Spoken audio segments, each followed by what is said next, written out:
The US and Japanese embassies in Bangkok have issued security alerts to their citizens in Thailand, warning of possible terror attacks after the kingdom deported dozens of ethnic Uyghurs to China. The US Embassy noting that the latest deportation of Uyghurs from Thailand in 2015 had been followed by a bomb attack in Bangkok. The blast at the Erawan Shrine killed more than 20 people and injured over 120 others.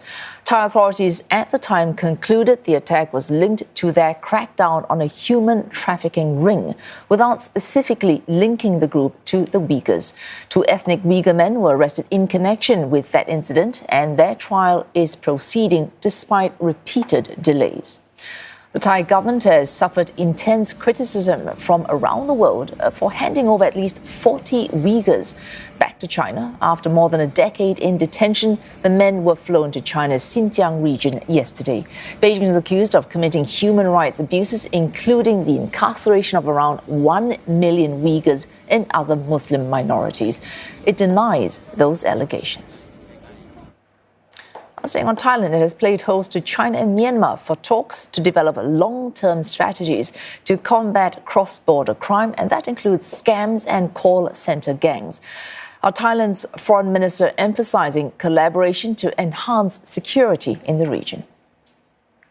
นอกจากนี้ต้องขอย้ำด้วยว่าการที่ประเทศไทยมีความสัมพันธ์ที่ดีอย่างยิ่งกับประเทศจีนและเมียนมารวมถึงความตั้งใจที่ดีของมิตรประเทศทั้งสองจึงทำให้เกิดความร่วมมือข้ามหลายหน่วยงานของ3ฝ่ายได้อย่างแนบแน่นแม้ว่าจะเป็นปัญหาที่ยากและซับซ้อนก็ตามจึงเชื่อว่าจะนำไปสู่การแก้ไขปัญหาได้อย่างจริงจังและเด็ดขาดในอนาคต And for more, CNA's Saksith Saiyasombut joins us live from Bangkok.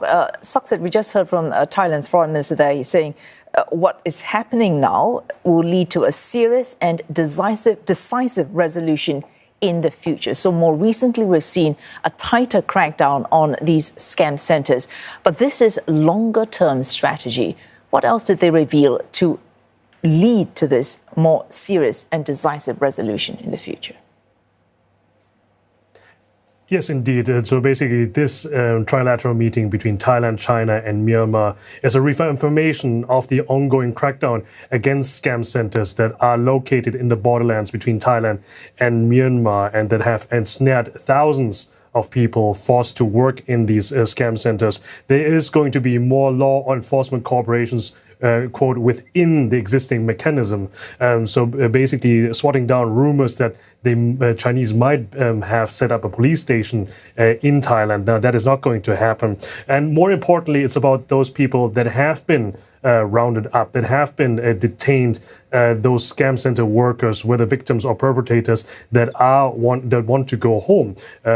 Militias, ethnic militias that are on the side of the military junta in Myanmar, they have said that they have rounded up about 7,000 people and are waiting to repatriate them, among them 5,000 Chinese citizens. Now, that is supposed to continue and resume as early as next week. The Chinese would be ready to repatriate 1,000 a week, so for 5 weeks. And as for the rest of them, the 2,000 other foreign nationals, that is, of course, dependent on the foreign embassies, whether or not they are ready to pick them up. Now, we have seen repatriations going on in the last few weeks with the majority of them being Chinese, but also other countries slowly but surely bringing their people back home. But that is the underlining efforts that are now being reaffirmed, and that is going to be the ongoing theme that both these 3 countries want to make a long-lasting effort. But that is still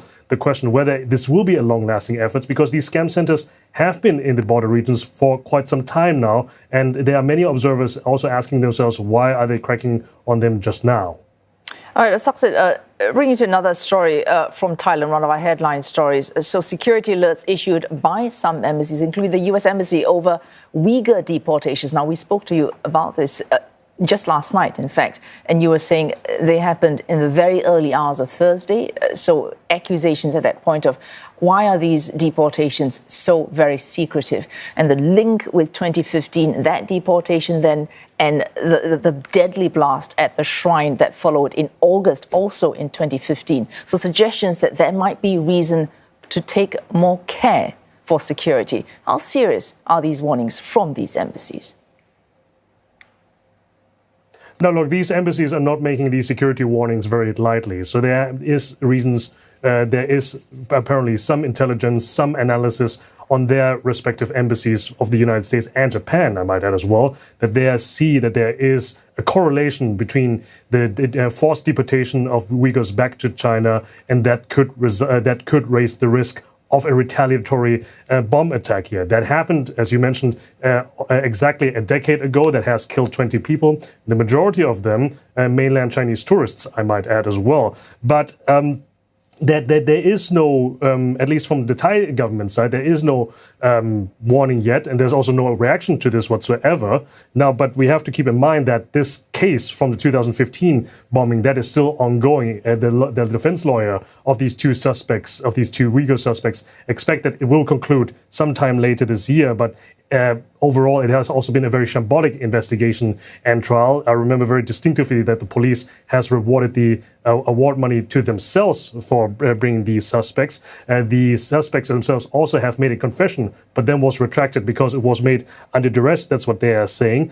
But coming back to the present, there is no reaction from the Thai government. But however, I have received some private messages from Thai government officials that they have said, within them, and I quote, they are trying to hit us where it hurts the most. What is the insinuation here? They are saying that these foreign embassies are bringing out travel warnings to hurt Thailand's tourism, which is still very reliant on that. And another one that we just received before coming on air here, and they are saying that they are mixing up causation and correlation. But it is still a very tense story here, and also a very tense situation, and with of course a lot of people being reminded what happened a decade ago. And so this is why a lot of people are now keeping a close eye, not only what happens to the Uyghur back in China, but also what's going to happen here on the ground in Thailand, where the story sparked off.